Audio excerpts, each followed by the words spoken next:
Lembaga Pendidikan Quran dan Qiraah (LPQQ) menggelar kegiatan matrikulasi bagi mahasiswa baru gelombang pertama penerima beasiswa.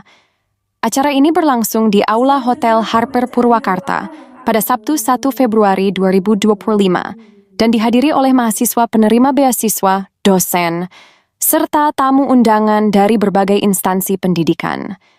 Matrikulasi ini bertujuan untuk membekali para mahasiswa yang mayoritas merupakan mu'alim atau pengajar Al-Quran dengan pemahaman dasar sebelum mereka memulai perkuliahan penuh pada 5 Februari 2025.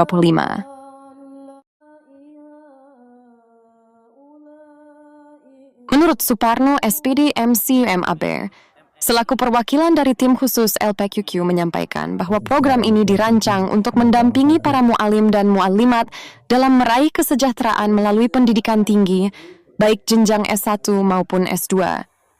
Semoga dengan adanya kegiatan ini, kita dapat mewujudkan target pengangkatan 1 juta sarjana. Hari ini, sebanyak 168 mahasiswa baru hadir dalam kegiatan ini dan akan segera memulai perkuliahan mereka. Nama saya Suparno, SPD, MSI, MAB, di lembaga LPQQ diamanahi dalam bidang tim sus LPQQ untuk membawa dan mendampingin para mu'alim dan mu'alimat untuk menggapai kesejahteraan, khususnya meraih sarjana S1 dan S2. Semoga dengan kegiatan tim sus ini bisa dapat terselenggara kegiatan pengentasan 1 juta sarjana di LPQQ.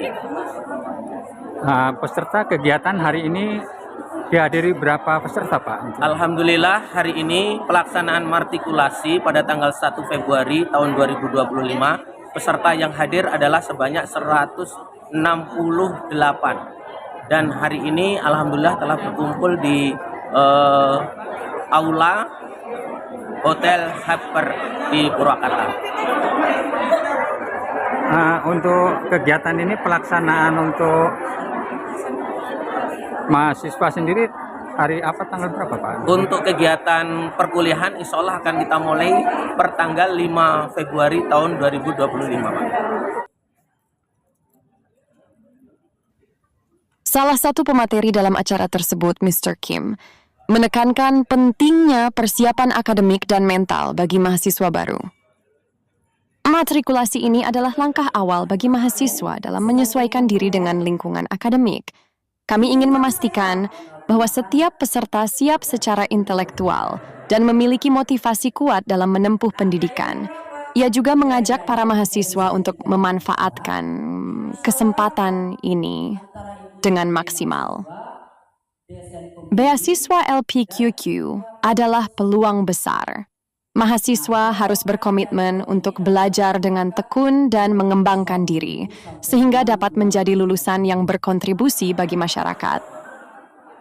Kegiatan matrikulasi ini mencakup berbagai sesi seperti pengenalan kurikulum, metode pembelajaran, serta motivasi akademik. Para mahasiswa juga diberikan kesempatan untuk berinteraksi dan membangun jaringan dengan sesama penerima beasiswa. Para peserta menyambut baik kegiatan ini dan mengungkapkan antusiasmenya. Mereka merasa sangat terbantu dengan berbagai wawasan yang diberikan, terutama mengenai cara belajar yang efektif di perguruan tinggi.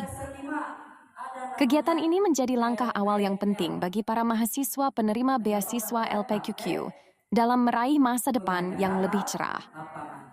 Program ini diharapkan terus berkembang dan memberikan manfaat bagi lebih banyak mahasiswa di masa mendatang. Herman Budiono dari Purwakarta melaporkan. Dan itu ada biayanya. Satu buat dosen pembimbing ibu, yang kedua buat fasilitator di sekolahnya. Apa fasilitator? Nanti dia yang pembimbing ibu di sekolahnya, yang ngasih jam, kasih tahu kurikulum, kasih jadwal, harus apa, bagaimana di sekolah. Nah dia nanti, dan itu harus dibayar. Nah selesainya pasti ngasih lagi cenderamata ke sekolah PPL ini. Biayanya berapa, Pak? Tidak bisa ditentukan.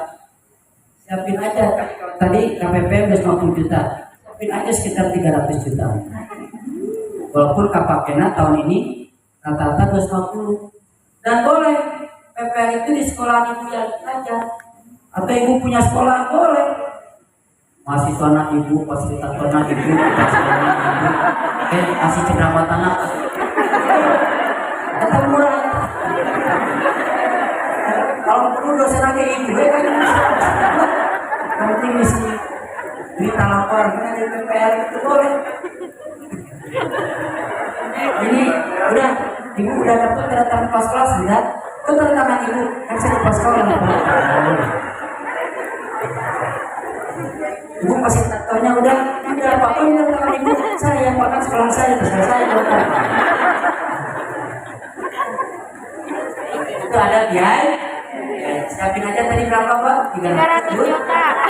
Walaupun kepakainya 250.000. Tapi kalau ibu pengen PPL-nya di Singapura, sekolah di Singapura, itu bisa 15 juta itu semua sekolahnya. Ini bisa. Nah, itu biayanya berarti lebih mahal Pak, karena tiket pesawat berapa. Jadi sekolahnya ibu di Bandung, PKL di Sorea, di Katapak, di Balaienda, nah itu di semester 6. Semester 7 ada lagi Pak biaya. Seminar proposal judul. Itu di semester 7 tuh. Semprot disebutnya. Seminar proposal judul ini adalah sebagai salah satu syarat ibu mengajukan judul. Judul itu yang akan dijadikan sebagai bahan pembuatan skripsi. Nah, bikin judul ini harus ada pendampingan bimbingan, sehingga ada bimbingan pembuatan judul. Setelah judulnya siap, diajukan aja dalam bentuk sidang pengajuan, disebut sidang seminar proposal judul. Nah, di sidang ini ada biayanya. Berapa biayanya Pak? Gambarannya apa saja biayanya?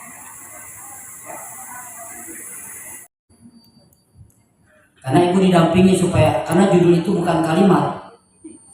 Apalagi kalau judulnya kuantitatif itu harus pakai variabilitas. Kudu ngerti. Nah, diajukanlah judul dan disidangkan. Ada penguji sidang judulnya, di mana outputnya bukan lulus atau tidak lulus, tapi layak atau tidak layak. Judulnya diangkat sebagai judul skripsi karya tulis.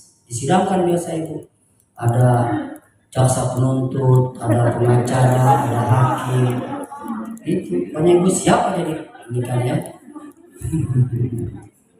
Disidangkan. Dan sidang harus dibayar pengujinya. Berapa Pak? Compare aja nih, compare. Ya, tahun ini sekitar diangkat 1 jutaan. Ibu siapin aja sekitar 350 juta. Tapi itu nanti di semester 7 masih lama, nabung dari sekarang. Ya, selesai sidang seminar proposal judul, dianggap judulnya layak, di semester 8 ibu wajib mengikuti bimbingan skripsi. Dibimbing tuh ibu selama 6 bulan, akan dibimbing oleh 2 dosen pembimbing. Yang pertama pembimbing teknis, yang kedua pembimbing materi. Kalau pembimbing teknis, Bapak Ibu akan diajarin bagaimana tata cara penulisan skripsi sampai kepada jenis hurufnya, penomorannya, spasinya, susunannya. Itu dibimbing nanti sama dosen pembimbing teknis. Nah, terus yang kedua, ibu akan dibimbing oleh pembimbing materi. Nah, materi ini yang akan membimbing tentang hipotesa yang ibu munculkan. Apa hipotesa, Pak? Hipotesa itu topik permasalahan yang diangkat di dalam skripsi. Contoh, judul skripsinya pengaruh isi dompet suami terhadap romantisme istri. Kan juga mau pengaruhi, ya kan? Nah, itu berarti hipotesa diangkat. Diajari nanti ibu bagaimana cara pengambilan metodenya ada kualitatif, kuantitatif, ada asosiatif. Ya bagaimana pengambilan kuesioner kepada korespondennya, regresinya, semuanya diajari. Ya, 5 bab. Bab 1 pendahuluan, bab 2 daftar pusaka, bab 3 metodologi penelitian, bab 4 objek penelitian, bab 5 kesimpulan dan saran. Masya Allah. Pernah liur kelihatan dia. Pokoknya saya jamin ibu ngebul gitu. Nah, sampai pernah setelah bimbingan saya, Bu, mahasiswanya tidak sadarkan diri. Saing. Ya, ibu saat. Pokoknya udah tong jadi kuliah lah, biarlah. Tenang, nanti ada solusi. Nah, ini gambaran kuliah, Bu ya. Itu di semester 8. Selesai skripsinya jadi di semester 8, maka ibu wajib yang namanya sidang skripsi. Wajib itu berarti dikerjakan berpahala, tidak dikerjakan berdosa. Kalau sunnah dikerjakan berpahala, tidak dikerjakan tidak apa-apa. Maka ibu kalau tidak sidang skripsi di program sarjana, dosa ini. Ya kan? Iya. Nah, sidang skripsi perlu bayar nggak? Bayar ibu. Karena pengujinya ibu. Nanti ada berbagai jenis pola sidang. Ada yang pola sidangnya menggunakan audio visual. Ibu mempresentasikan pada. Ada yang sistem sidangnya direct. Tinggal duduk ditanya. Biasanya ada pengujinya 3. 1 penguji teknis akan mempertanyakan tata cara penulisan ibu. 2 penguji materi, topik permasalahan yang diangkat. Yang ketiga wisudanya Bapak Ibu. Jadi wisuda teh, saya kemarin ada wisuda di Jatinangor, saribu para lotot. Anu sambutan nanti di dalamnya, karena sibuk upload di media sosial. Alhamdulillah, tabarakallah, banyak saya wisuda tahun ini. Atuh salam buta tangga nada rata. Dia mah wisuda ge saya berangkat haji Bu 2 bis.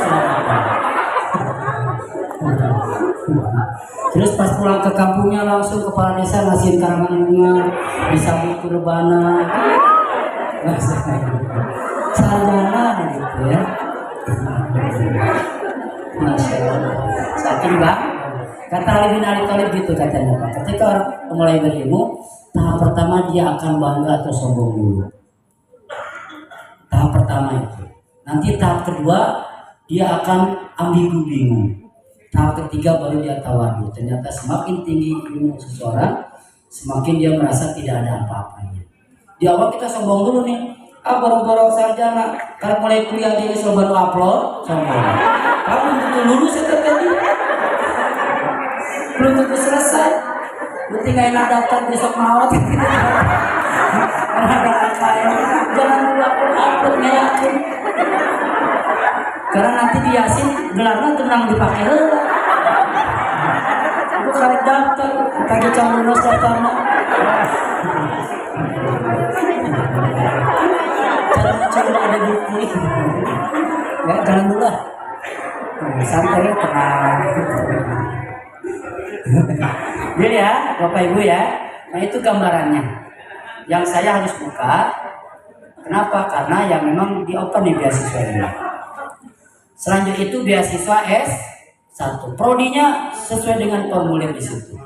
Ada PIAUD, ada PGMI, ada PAI, ada bahasa Inggris, bahasa Indonesia, terus ada hukum, ekonomi syariah dan sebagainya. Mangga.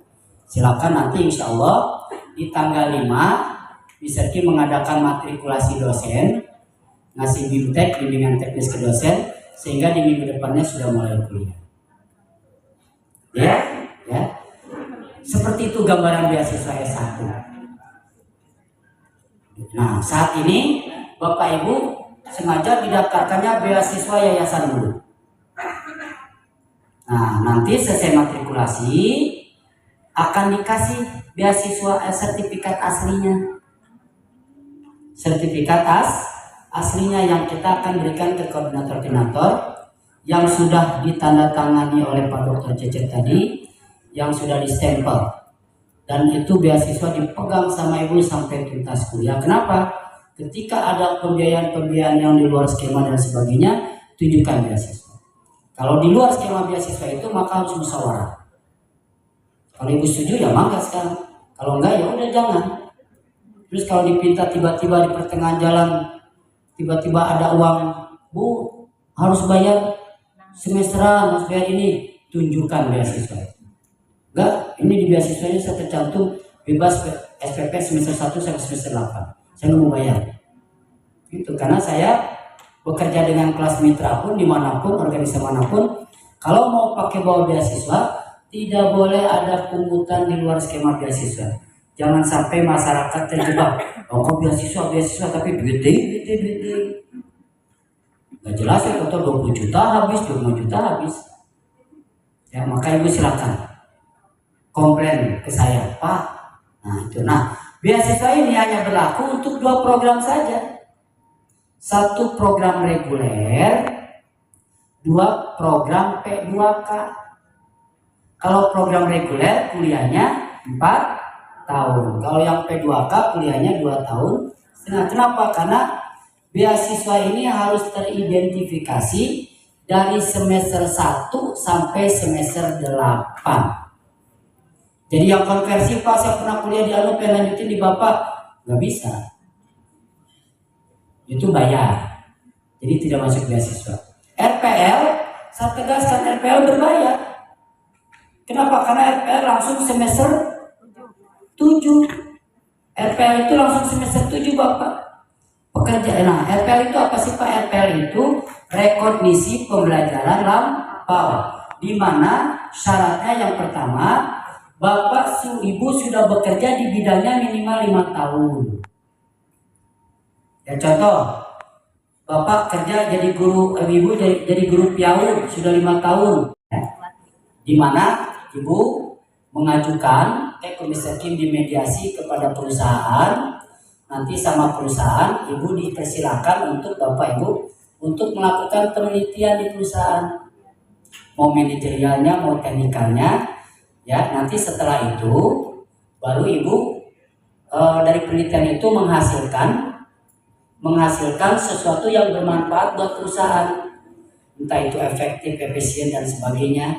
Nah setelah ketika presentasikan aja di perusahaan. Nah ketika perusahaan menerima penelitian Ibu itu, maka Ibu dikontrak di perusahaan untuk mengaplikasikan temuan Ibu sekaligus diberikan dana untuk program S3 besarannya berapa? 150 juta.